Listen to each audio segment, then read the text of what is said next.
네, 1강, 2강으로 이제 현대사회와 그리스도인의 윤리세미나를 이제 마무리하면서요.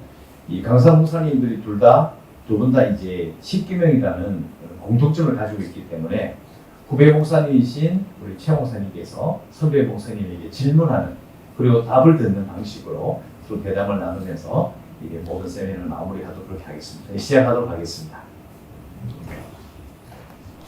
예, 그럼 1, 2강 강의를 들으셨는데 이게 뭐 아주 십계명의 고장 이슈 고목이신 분 뒤에서 이 번데기 주름 잡느라고 저는 굉장히 힘들었습니다. 근데 사실 이 십계명 연구하고 또 가르치고 공부하는 것보다 더 중요한 것은 어떻게 이제 현장, 설교의 현장 또는 이제 목양의 현장 속에 적용할 것인가가 대단히 중요한 것 같습니다. 그래서 혹시 이제 우리 황 목사님께서 십계명을 가르치면서 가장 기억에 남는 또 변화된 성도 아니면 또 그 가르치면서 이제 어떤 장애가 되었던 걸림돌이 되었던 일이 있으신지 좀 우리 청중들에게 한번 소개해 주셨으면 좋겠습니다.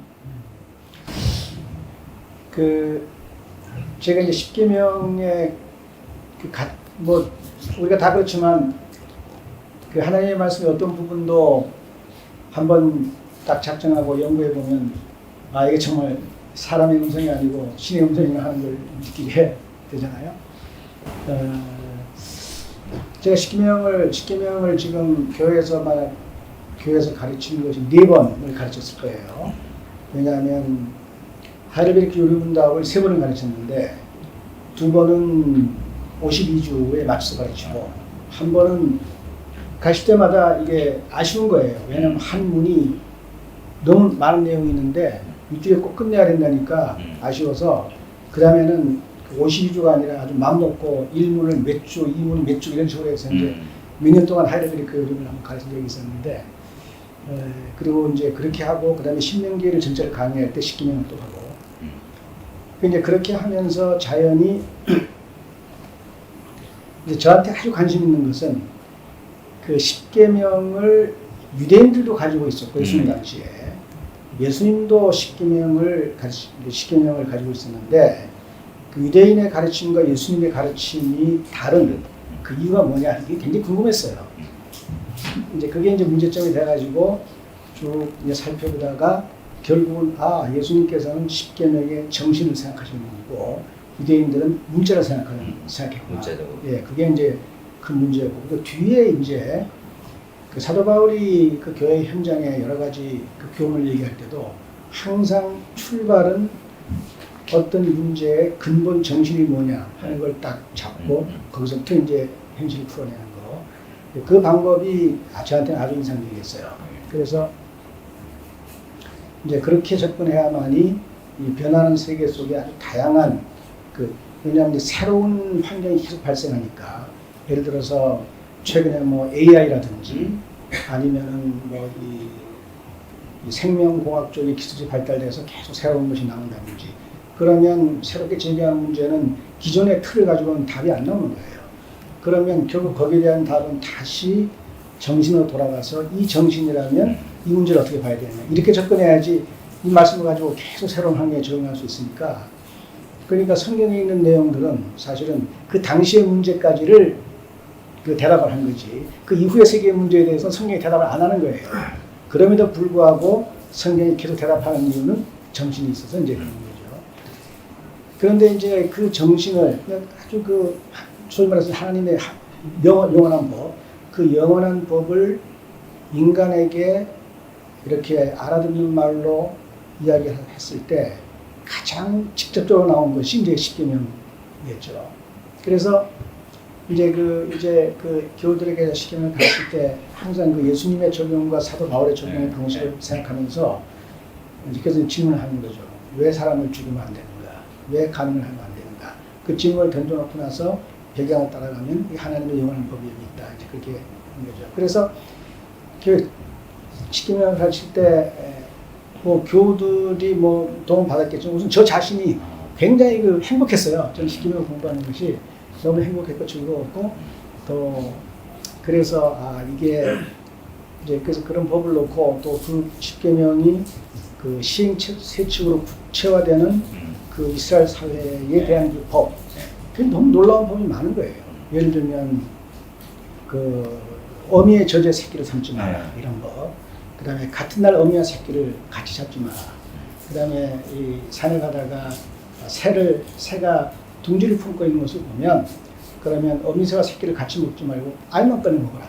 이런 법들은 그게 그 모세율법에 기록된 법인데 정말 요즘 우리가 보고 웃기는 법이에요. 아니 왜 어미의 젖의 새끼를 삶으면 안 돼? 이런 질문이 나오잖아요. 근데 그 법을 가만히 놓고 명상을 해보면 그 뭐 많은 이제 사람들이 그렇게 해석하지만 그 젖이라는 것이 새끼가 먹고 살아야 되는 생명의 양식인데 거기다가 새끼를 삶아먹는 게 얼마나 잔인한 것이냐. 또 같은 날 어미와 새끼를 같이 이렇게 잡아서 그 대를 끊어버리는 것이 얼마나 잔인한 것이냐. 그러니까 그 동물에 대해서까지 하나님의 나라 백성이 품어야 될 그 온정이라는 것을 가르치는 거예요. 예. 뭐 그러니까 예를 들어서 운동에 빠졌으면 원수의 그 동물이라도 꺼집어내라. 근데 그런 아주 구체적인 법들이 그 법의 정신을 따라가면 결국 그 율법의 대강령 그리고 그 대강령의 다음 단계에서 10계명 그리고 그 10계명의 시행세 즉 율법이라는 것이 그야말로 그 아무리 생각해봐도 사람은 이런 법을 생각할 수 없다. 그런 그 아주 깊은 인상을 저한테 줬죠. 그래서 그걸 가르칠 때 뭐 제가 이제 그런 법의 정신에 이제 굉장히 매료되기도 하고 또 그래가지고 뭐 이거 침투면서 열심히 얘기했으니까 교육도 아마 상당히 됐을 거예요. 그래서 제가 이제 거기서 배운 게 뭐냐면 이 10계명을 포함한 모세율법은 이게 이스라엘 백성에게는 실정법의 형식으로 줬지만 사실은 이게 하나님께서 그 백성을 교육하신 것이다 하는 걸 알았어요. 굉장히 중요한 교육의 재료예요. 그 각각의 그 율법에 대해서 왜 하나님이 이 법을 내셨는가, 이 법의 배경에 대한 영원한 법을 뭔가 하는 것을 쭉 명상에 강요하면 최후에 가서 하나님이 어떤 분이구나 그런 거에 대한 인식도 생기고 그래서 그 계명에 대한 연구는 최후에 가서 하나님이 어떤 분이신 것을 보여주고 그리고 하나님이 인간에게 원하는 것은 무엇인가 하는 것을 아주 구체적으로 그리고 감동적으로 그렇게 보여준다고 봐요. 그게 저한테는 아주 흥미로웠고 그리고 때때로 이제 저기서 강연에서 잘 말씀하셨지만 그것들이 저촉되는 문제 이 문제는 오늘날 이런 문제에 대해서는 그럼 이 계명은 뭐라고 얘기하느냐 그런 것도 가르치고 그렇죠.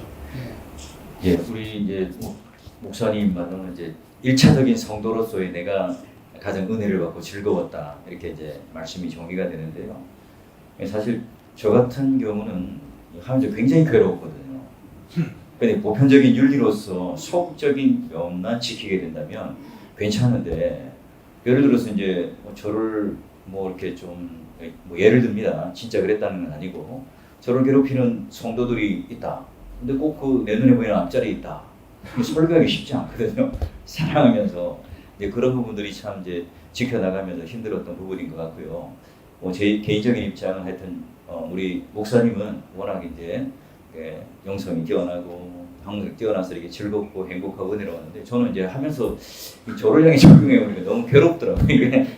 이게 이 과연 이런 어떤 마음들이 생기더라고요. 그래서 이제 뭐 5번이나 설교하셨는데 그러면 이제 한번 좀 더 질문을 좀 폭을 넓혀보면 이제 하이델베르크 요리문답을 또 기준으로 하셨고 또 그 웨스민스터 소요리문답을 또 기준으로 또 이제 소요리문답 빼먹었는데 그것까지 합하면 한 번 더 했네. 예. 그러면 이제 이제 우리 여기 이제 청중들이 이제 궁금한 점이 이제 뭐가 조금 이제 다를까? 예를 들면 이제 하이델베르크 요리문답을 가지고 10계명을 할 때 그리고 또 소요리문답을 가지고 또 10계명을 할 때 이제 조금 미묘한 문장의 차이, 또 시대적인 어떤 신학적인 입장의 차이, 또 적용들 이런 것들이 조금 있을 텐데요.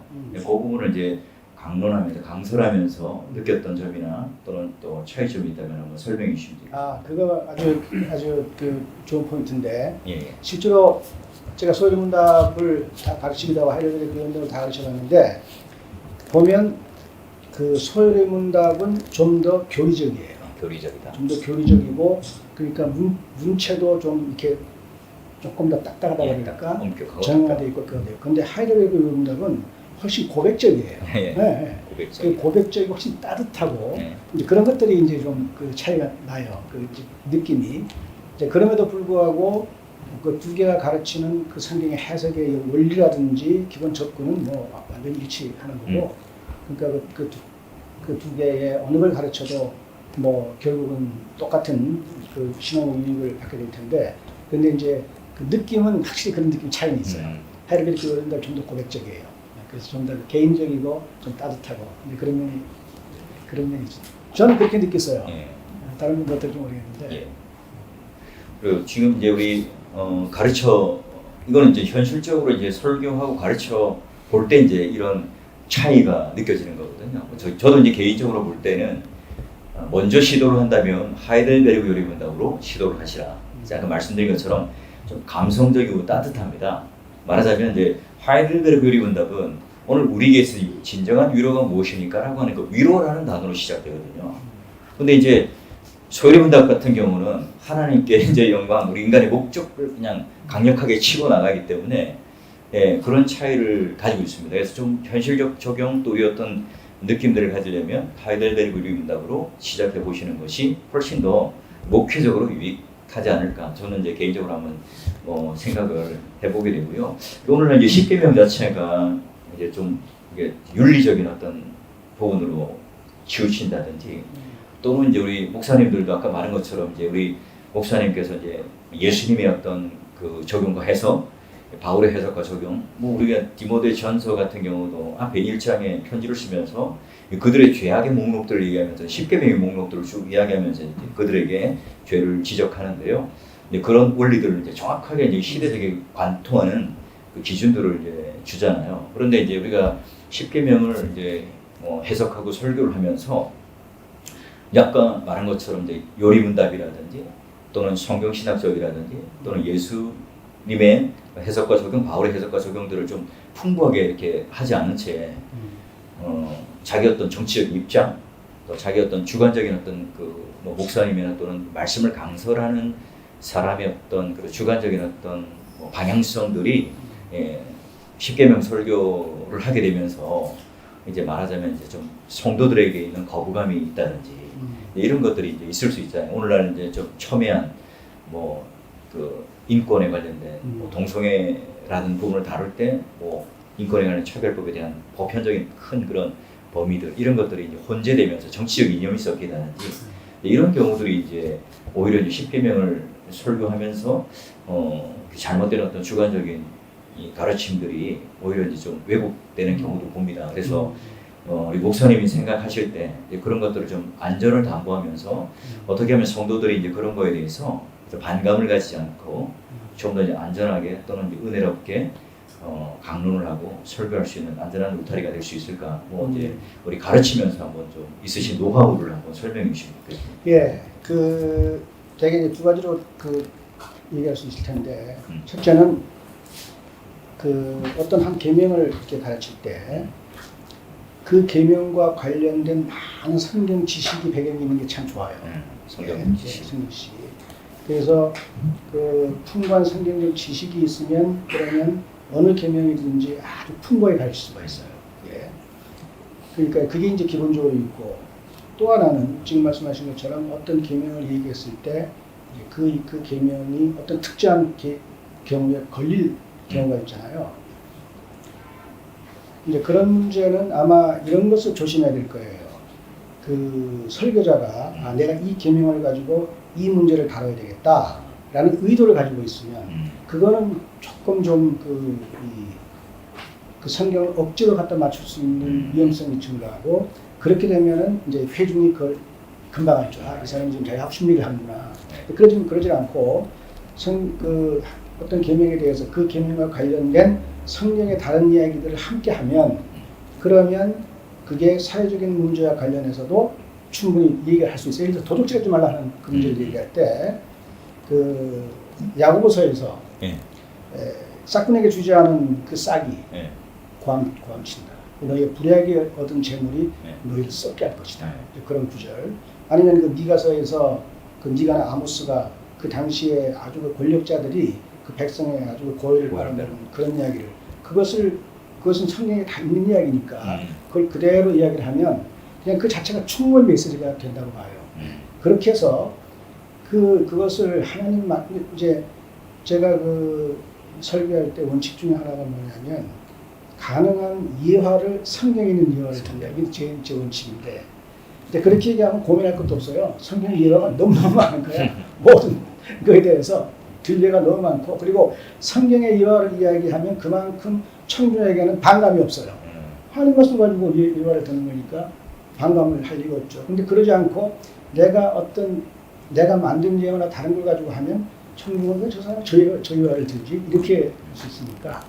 그러니까 그렇게 해서 굉장히 강한 메시지도 그 청중에게 큰 저항감이 없이 청중이 그걸 저항할 만한 의지를 꺾어버리는 하나님 말씀이 그런 능력이 있다고 생각해요.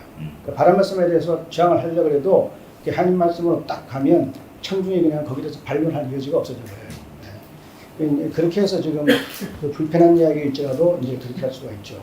정치적인 문제든지 경제적인 문제든지 성경 이해가 너무 많으니까 그 권력을 오용하는 문제라든지 거기에 대한 하나님의 분노라든지 특별히 그 재판 같은 것이 불의하게 재판될 때 하나님께서 불의한 재판에 대해서 얼마나 분노하시느냐 그리고 그 공평하지 않은 처사에 대해서 하나님이 얼마나 분노하시냐 하는 것이 성경에 너무너무 많은 거예요. 특별히 그 모세율법을 보면 거기에 그 재판의 공정성에 대해서 하나님께서 여러 번 얘기하시고 그 다음에 뇌물을 갖지 말라. 뇌물은 죄자의 눈을 갖다가 흐린다. 이런 말씀들은 정말 그 인간의 그 본질을 꿰뚫는 그런 말씀이거든요. 그래서 저는 그런 걸 십계명을 가르칠 때도 그와 같은 그 성경의 예화와 교훈을 덧붙여 가르침으로 굉장히 회중이 듣기 불편한 말도 충분히 힘있게 그렇게 할 수 있죠. 예. 그 좋은 방법이 아닌가. 그러면 이제 상처받는 성도들도 없을 거고. 그렇죠. 예. 내 얘기 하신 거 아니냐, 정죄하신 거 아니냐, 그런데 자유로울 수 있겠군요. 예, 여러분 한번 그렇게 한번 설교할 때 한번 사용해 보시고요. 이제 우리가 오늘날 그 하이델베르크나 요리문답이나 또 웨스트민스터 쇼리 대요리문답이 쓰여졌을 때 당시에 이제 문제화되지 않았던 여러 문제들이 있지 않습니까? 뭐 이제 안락사의 문제도 있을 수도 있고. 또 근래에는 뭐 병역 거부부터 여러 가지 이제 문제들이 있을 때 과연 이게 이제 목회자가 전문가로서의 이 적용을 내려줄 수 있겠는가? 뭐 후쿠시마 같은 오염수 방수 같은 이거 방류 같은 경우도 저희가 이제 대구 지역이거든요. 예. 그 강단에서 이제 그런 얘기를 했다가는 큰일 나거든요. 그 이제 무식하다는 둥 또는 이제 뭐 이렇게 얘기가 들을 수 있어서 이제 그런 부분들에 이제 소위 말하는 이제 좀 사회적인 전문적인 분야, 의료의 분야 또는 과학의 분야가 있을 때 목회자는 어디까지 이제 적용을 할 수 있고 또 내줄 수 있는가? 예를 들면 이제 좀 그런 뭐 신앙이 있는 뭐 우리 그 전문 그런 의교든지 장로님들 중에 의사도 계시고 교수님도 계신데 이제 그런 부분들에 대해서는 이제 과연 이제 누가 어떻게 지금 이런 것들을 해야 될 것인가? 그다음에 우리가 그 코로나19 바이러스가 했을 때 완전히 한국 교회가 극단적인 뭐 이거 현장 예배를 드려야 된다, 말아야 된다 이런 것 가지고도 이제 막 갈팡질팡하는 개교회가 있었고 또 교단이 발빠르게 빨리 그 이렇게 입장문을 내고 또 하신 그런 한 경우도 있는데 그러니까 그런 전문적인 분야의 경우를 과연 이제 목회자는 어디까지 이제 적용할 수 있을까?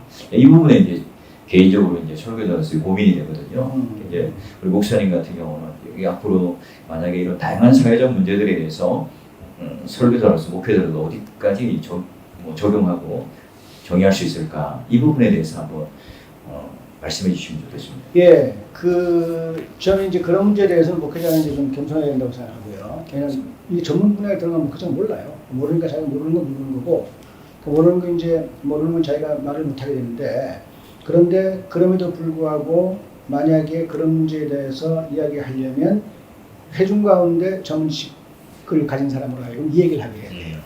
그래서 이제 뭐 그 설교자 중에 할 수 없지만 이제 그 교우들이 모여서 사적으로 대화를 할 수 있으니까 우리 교회 같은 경우는 이제 오전 예배 드리고 점심 먹고 오후 예배를 드리는데 그 점심 먹는 시간에 모여서 이제 그런 얘기를 하기도 하고 그래서 보면은 그 회중 가운데 좀 요즘은 그 학력 수준이 높아지고 아주 전문적인 친구들이 많이 있거든요. 그러니까 이제 그런 경우에는 그런 분들이 이야기를 하게 해서 이제 그 문제를 이렇게 메꿔주는 게 좋을 것 같아요. 그 목회자가 그런 전문적인 문제를 잘 모르면서 괜히 얘기했다가 실수하면 그러면 그 자신의 그 설교의 신뢰성까지 떨어지는 수가 생기니까 또 하나 이제 그러니까 설교에서 특별히 그 실수하지 말아야 될 게 사실관계. 네, 팩트에 대한 관계를 설교에서 이렇게 엉뚱하게 해버리면 그 설교 전체의 이제 수준을 떨어뜨리면 그 설교자 그런 면에서는 굉장히 그 민감해야 된다고 생각해요.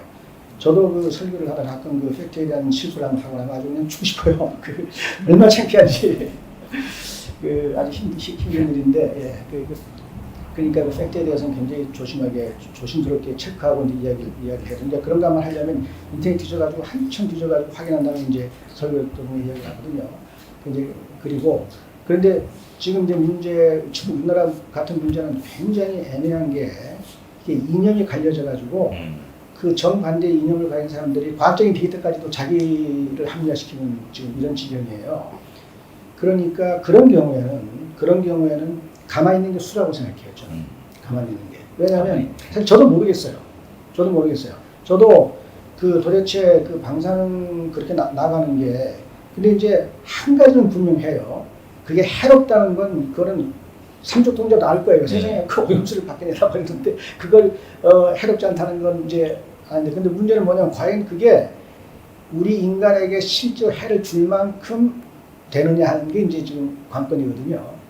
그러니까 모두가 합의하지만 이 방사능 이 오염수를 이렇게 내보내는 게 이게 절대 옳지 않다 하는 것은 사실인데 이제 문제는 과학적인 논쟁은 과연 이게 우리가 그걸 못할 만큼 피해가 크냐 안 크냐 이 문제가 한쪽에서 피해가 크다고 한쪽에서 피해가 작다고 그러면 사실 저도 잘 모르겠어요.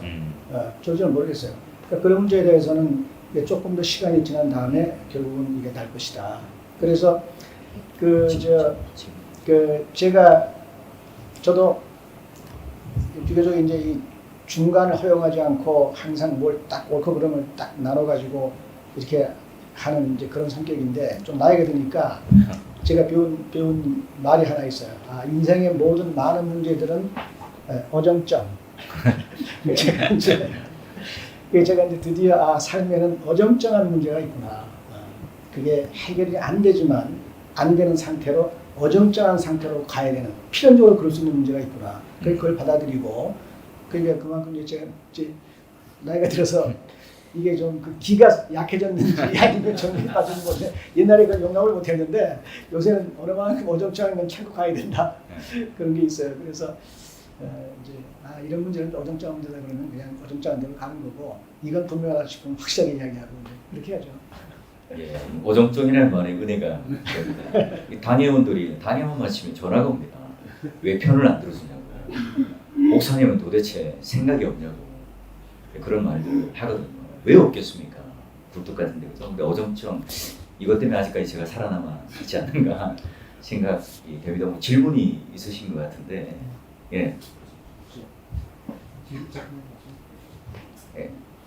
질문 제가 들락거려가지고 이게 조금 다루셨을 가능성도 없진 않다 생각했는데 그 교리 지금 이야기하는 이런 이제 십계명 비롯해서 하이델베르크 문답이나 웨스트민스터 신학법에서 이런 설교를 하게 되면 저도 이제 오후 예배 때 웨스트민스터 신학법에서랑 하이델베르크 문답 저도 같이 하고 교육자들 주일 오후에 이렇게 했었습니다.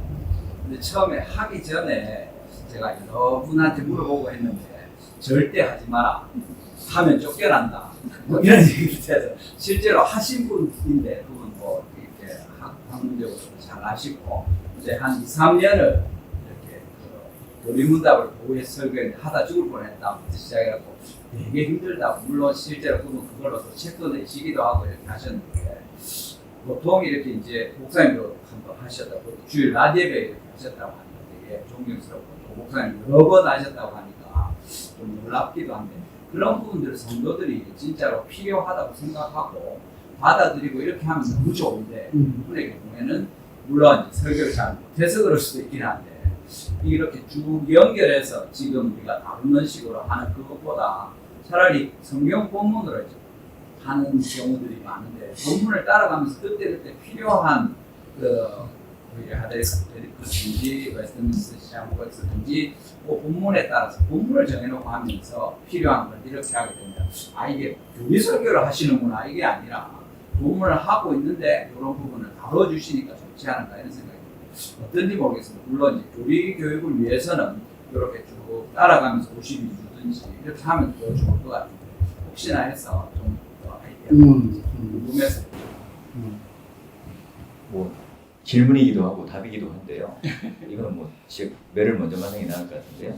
예, 그 말하자면 이제 우리가 교리 설교, 뭐 주제 설교 뭐 이런 데로 나누는 건 설교학적인 구분이겠죠. 근데 우리가 모든 설교는 성경 신학적이라고 교리적인 힘을 가지고 있어야 되겠죠. 교리적이어야 합니다. 그래서 그걸 벗어나면 안 되고 뭐 설교를 아무리 잘하지만 성경이 얘기를 하지만 그 교리적인 힘을 싣고 적용이 없다면 그 설교의 목표가 없는 것처럼 하셔야 되겠고요. 아까 말한 것처럼 이제 우리가 그런 교리에 대한 어떤 거부감이 있는 그런 청중이라면 성경을 가지고 본문을 가지고 쭉 다루고 적용의 부분을 요리문답을 다룰 수도 있겠죠. 그 다음에 이제 우리 요리문답 자체가 귀납적입니다. 하이델베르크 요리문답 같은 경우는 문답을 하잖아요. 그 자체가 바로 청중들과 호흡할 수 있는 그런 이제 귀납적인 거죠. 근데 이걸 이제 우리가 어떻게 잘 소화하느냐. 예를 들면 그 뭐 하이델베르크 내가 요리문답을 설교하겠다 계획을 가지면 미리 그 52주를 다 하셔야 됩니다. 그래서 이제 어떻게 구조를 가지는지 우리가 성경을 공부할 때도 숲을 보고 소위 말하는 매크로적인 것을 살피고 마이크로적인 걸 살펴서 문법, 역사적 또는 그 안에 있는 그 단어나 문맥들에 대한 의미를 밝혀내어서 그 주해를 하고 또 설교문을 만들어내고 또 딜리버리를 하고 하잖아요. 마찬가지입니다. 우리 그 요리문답 같은 지금은 이제 많은 그 해설서 설교집들이 출판들도 많이 되어 있는 것 같아요. 있을 것 같아요. 그렇지. 뭐 예전에 제가 처음 시작할 때는 거의 없었던 시절이었는데 지금 많이 도움을 받을 수 있죠. 그러니까 이미 그 요리문답 자체는 귀납적이다.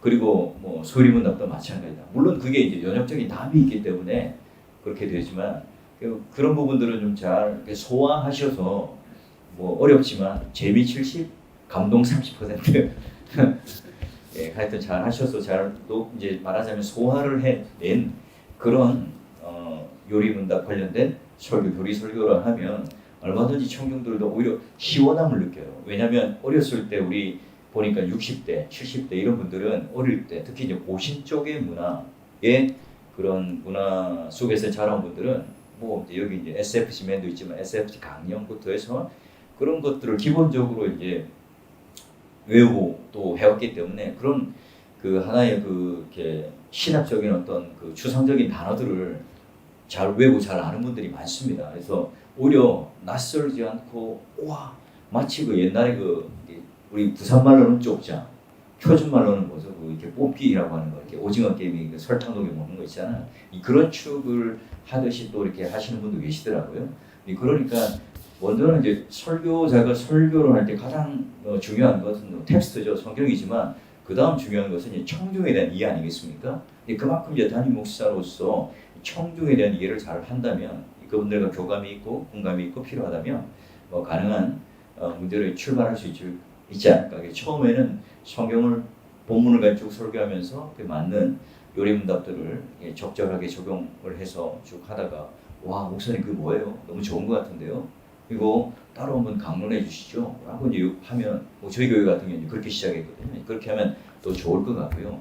아니면 이제 우리 애초부터 개척을 하거나 아니면 목회 철학을 가지거나 우리 황 목사님처럼 탁월한 티칭을 하고 가르치는 분들은 얼마든지 뭐 거부감 없이 또 하실 수 있는 뭐 그런 게 되겠죠. 저는 개인적으로 그렇게 생각하고요. 여기에 대한 답을 또 우리 황 목사님께 한번 답을 구해보겠습니다. 예, 그 아주 굉장히 중요한 질문이에요. 사실 그 가르칠 때 가장 좋은 방법은 말씀하신 것처럼 성경 본문을 읽어가면서 이제 그 교리를 이렇게 타치해 주는 게 이제 좋은 방법이죠. 이제 저는 교회에서 설교를 할 때 대부분 설교 강의 설교를 하거든요. 본문 하나 적어가지고 이제 청주까지 쭉 읽어가면서 이제 쭉 그 설교를 하는 건데. 이제 그렇게 하면서 당연히 어떤 그 해당 부분에 가면은 이제 그 교리와 관련된 문제를 다루기도 하고 그렇게 하는데, 근데 이제 그 사실 이 카테카이스, 그러니까 이제 그 교리를 가르친다는 이것은 벌써 신학생활 자체 내에 이미 있는 거거든요. 특별히 어떤 사람에게 그 필요 자체와 그다음에 이제 초대교회부터 이게 있던 하나의 그 방법인데, 그게 뭐냐면 처음 교회에 들어온 사람에게 적어도 그 사람이 구원의 신앙을 가질 만큼의 지식이 있어야 되잖아요. 그러니까 지금도 왜 그 처치 오브 스코틀랜드에 가면은 The sum of saving knowledge라고 해가지고 사람이 구원의 지식을 갖기 위해서 갖춰야 될 그 기본적인 내용이 뭐냐 하는 것이 딱 문서가 돼 있어요. 그래서 그 들어가면 그걸 이제 다 이제 이렇게 이제 다 배워야 되죠. 그런 것처럼 사실 이 카테키즘의 그 용도는 그 처음에 교회에 들어온 사람들에게 그 성경의 전체적인 교리를 요약해서 가르치는 거란 말이에요. 그런데 그걸 이제 성경을 강의하면서 가르치다 보면 항상 그 일부를 가르치겠지 전체를 다 망라하지 못해요. 그렇잖아요. 항상 하단 본문에 있으면 그래서 하나님의 어떤 속성이 나오면 그걸 이제 교리를 통해서 가르칠 수 있지만 그 전체를 쭉 요약해가지고 사람이 전체적인 그림을 가질 수 있도록 그 강의를 하기 위해서는 그 다 하지는 못하죠. 그러니까 이제 그 갭을 이제 그 노림답이 채워주는 거죠. 그러니까 처음에 딱 들어오면 내가 교회에 들어와서 하나님을 믿고 산다는 것이 대강 이런 것이다 하는 전체적인 그림을 그려주게 해서 그 틀 안에서 이제 뭐 성경도 이해하고 그렇게 하는 거죠. 근데 그 틀을 잡아주는 게 굉장히 중요한 게 이 틀을 안 잡아주면 이제 이단에게 속을 가능성이 많이 생겨요. 우리나라 사람들이 그 이단에 자꾸 넘어가는 이유 중에 하나가 그 기본적인 도리적인 지식이 없으니까 그 이단이 하는 말이 뭐가 어떻게 잘못되는지를 판단할 능력이 없으니까 자꾸 이제 넘어가게 되거든요. 그러니까 그런 면에서는 그 우리가 믿는 바의 그 대강령, 큰 요강, 중요한 것을 가르쳐 주는 것이 그래서 이제 필요하고, 그러니까 그 성경을 풀어 가르치면서 교리를 함께 가르치는 것과 함께 이렇게 어떤 기회를 잡아서 전체를 딱 가르쳐 주는 것이 상당히 유익하다고 생각돼요. 그럴 필요가 있어서 이제 요령적으로 그런 필요를 채우려고 생긴 거니까.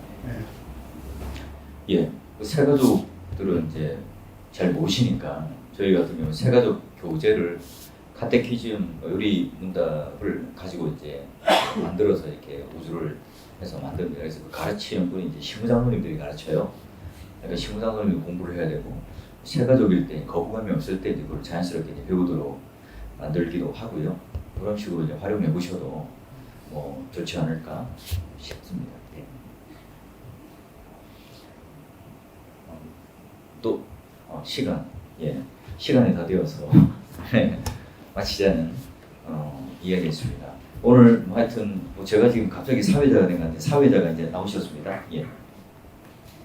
오늘 전체 시간의 그 마무리는 황 목사님께서 기도해 주시고 마치는 걸로 하겠습니다. 예, 같이 기도하십시다. 거룩하신 하나님 아버지, 저희들을 주의 백성으로 불러주시고 저희들이 사는 한평생 동안 주님의 몸된 교회에서 그리스도의 몸으로 살게 하여 주셔서 참으로 감사하옵나이다. 아멘.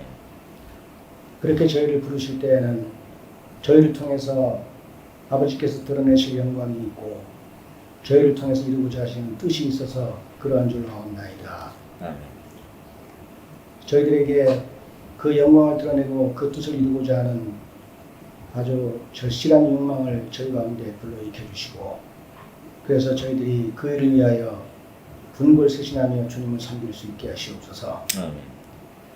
특별히 교회가 많은 사람들에게 무시를 당하고 그리스도의 이름이 아주 가볍게 여겨지는 이런 시대에 저희들이 주를 위해서 얼마나 더 조심스럽고 얼마나 더 교회의 영광을 위해서 노력해야 할지를 다시금 생각하옵나이다. 저희들에게 자비를 베푸시고 저희들에게 힘을 주셔서 주께서 원하시는 길 더욱 힘있게 달려갈 수 있게 하시옵소서. 아멘. 예수님의 이름으로 기도하옵나이다. 아멘. 네. 수고하셨습니다. 감사합니다.